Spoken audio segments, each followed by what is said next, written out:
అప్పుల బాధలు వెంటాడుతున్నాయా? అయితే 6 JVR వారి జాతిరత్నాలు ధరించండి. హాయ్ హలో నమస్తే వెల్కమ్ టు అవర్ ఛానల్. నేను మీ చార్మి. బాజ్పల్లిలో ఓ ఘోరం జరిగింది. బాజ్పల్లి శ్రీ చైతన్య కళాశాలలో ఓ అమ్మాయి 16 ఏళ్ల అమ్మాయి మృతి చెందింది. అది కూడా హాస్టల్లో డోర్ పెట్టేసుకుని సూసైడ్ చేసుకుని చనిపోయింది. అయితే దీనికి గల కారణం ఏంటి అనేది ఆరాధిస్తే కొన్ని విషయాలు అయితే బయటకు వచ్చాయి అనమాట. సో టాపిక్లోకి వెళ్తే శ్రీ చైతన్య కాలేజ్లో అయితే ఇంటర్ ఫస్ట్ ఇయర్ చదువుతుంది ఈ అమ్మాయి. రోజువారీగానే కాలేజ్ నుంచి వచ్చింది, హాస్టల్కి పైకి వెళ్ళింది. అదేవిధంగా తన ఫ్రెండ్స్ అందరితో కూడా మంచిగానే మాట్లాడిందంట. పైకి వెళ్ళి ఒక 3 అవర్స్ అయిందంట, కిందికి రావట్లేదంట.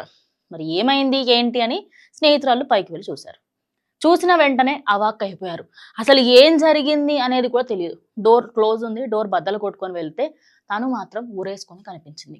తన దగ్గర ఉన్న చున్నీతోని ఊరేసుకున్నట్టుగా తెలుస్తోంది.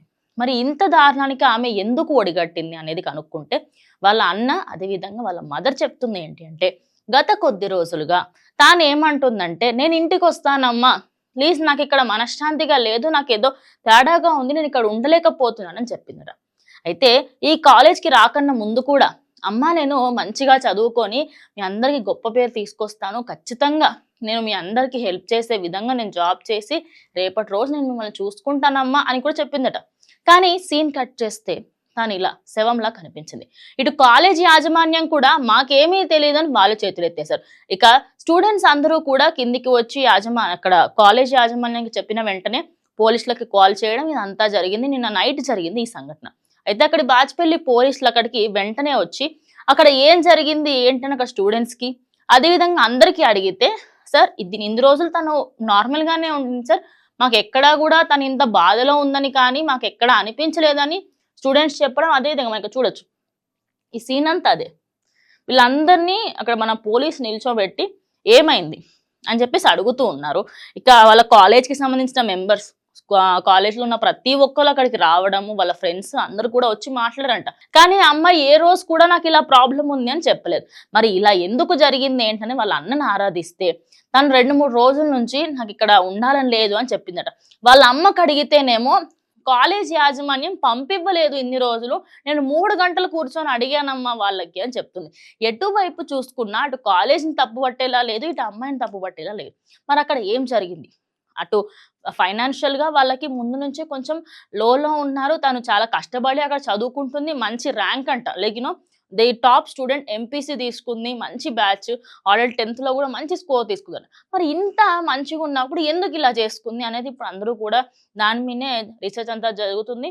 మెయిన్లీ పోలీసులు అయితే దాని గురించి విశ్లేషిస్తూ ఉన్నారు. మరి ఒక 2-3 డేస్లో దానికి సంబంధించిన కంప్లీట్ డీటెయిల్స్ అయితే బయటకు వస్తాయి. కానీ ఇందులో నేను చెప్పాలనుకున్న ఒక చిన్న విషయం ఏంటి అంటే, ఈ మధ్య కాలంలో ఈ సూసైడ్లు అనేటివి ఎక్కువ అవుతున్నాయి.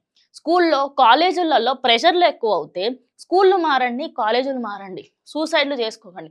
ప్రతి ఒక్కరి లైఫ్లో ఖచ్చితంగా ఏదో ఒక సందర్భంలో మనకి ఎక్కడో ఒక దగ్గర చావాలి అనే థాట్ వస్తుంది. కానీ చిన్న ఏజ్లో చనిపోయి పేరెంట్స్కి కడుపు కోత మాత్రం ఇవ్వకండి. ఎందుకంటే మీ హాఫ్ నాలెడ్జ్, ఇప్పుడు ఆ అమ్మాయి నేను తప్పు పట్టట్లే, ఆ ఏజ్లో ఉన్న వాళ్ళందరికీ కొంచెం బాధ అనేది రాగానే అరే ఇంకా నేను చచ్చిపోవడమే నా సొల్యూషన్ అనుకునే స్టేజ్లో ఉంటారు. ఆ స్టేజ్ మీరు ఏ రోజైతే దాటుతారో, నిజం చెప్తున్నా, 9th 10th inter first year, second year, diploma ఏదైనా ఆ 5 ఇయర్స్ మిమ్మల్ని మీరు కాపాడుకోగలిగితే లైఫ్లో ఎప్పుడూ కూడా మీకు ఆ థాట్ మళ్ళీ రాదు. ఎందుకంటే ఆ టైంలో అంత గజిబిజిగా ఉంటుంది లైఫ్.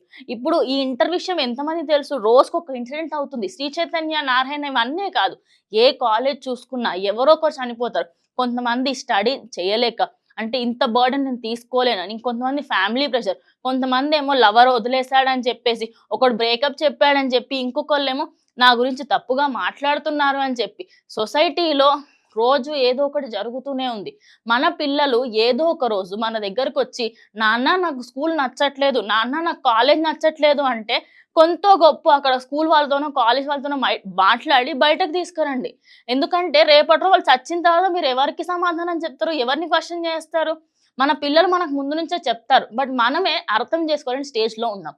సో ఇది అందరు పేరెంట్స్కి చెప్తున్నాను. ఆ అమ్మాయి 2-3 డేస్ నుంచి నేను వస్తానమ్మా అని అన్నప్పటికీ అటు కాలేజ్ యాజమాన్యంది కూడా కొంచెం తప్పుదే. వాళ్ళు ఎందుకు పంపించలేదు అనేది పక్కకు పెడితే ట్యూటరింగ్ అంతా మిస్ అవుతుంది, ట్యూషన్స్ మిస్ అవుతాయి అనేది వాళ్ళ పాయింట్ ఆఫ్ వ్యూ.